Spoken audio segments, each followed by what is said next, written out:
Both MP for Skeena Bulkley Valley Taylor Backrack and the current federal Conservative candidate for Skeena Bulkley Valley Ellis Ross say Trudeau's resignation comes as no surprise.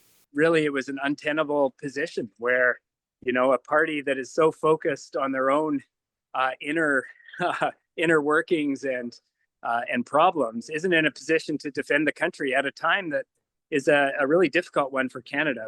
When we look at what's happening south of the border and the threat of tariffs, this is an incredibly challenging time. So I'm glad to see that he finally made that tough decision. I think there's a real sense of relief in our communities.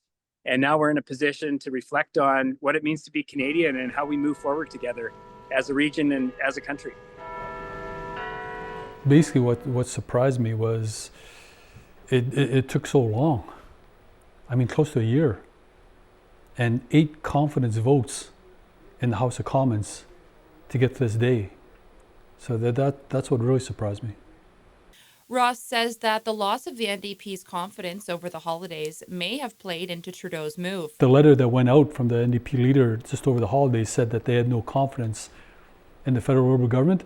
That might have had something to do with it, but you got to remember, the federal Liberal MPs were also voicing their discontent with the leadership that they were undergoing as well. So I think it was a combination of everything happening at the same time over the past year that actually led to that.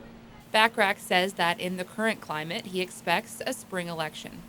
Oh, I have no doubt that we'll have an election this spring.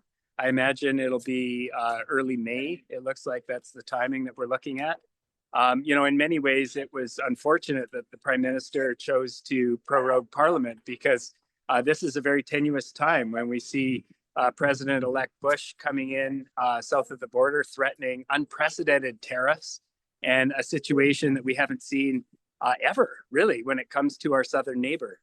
This is a time when we need a strong government in place that can stand up for Canadian values and Canadian jobs, and Parliament is part of that. So while there is still a federal government in place, the parliamentary oversight and the checks and balances that come with our parliamentary system won't be back in operation until March. So it's going to be a challenging time when it comes to the governance of our country.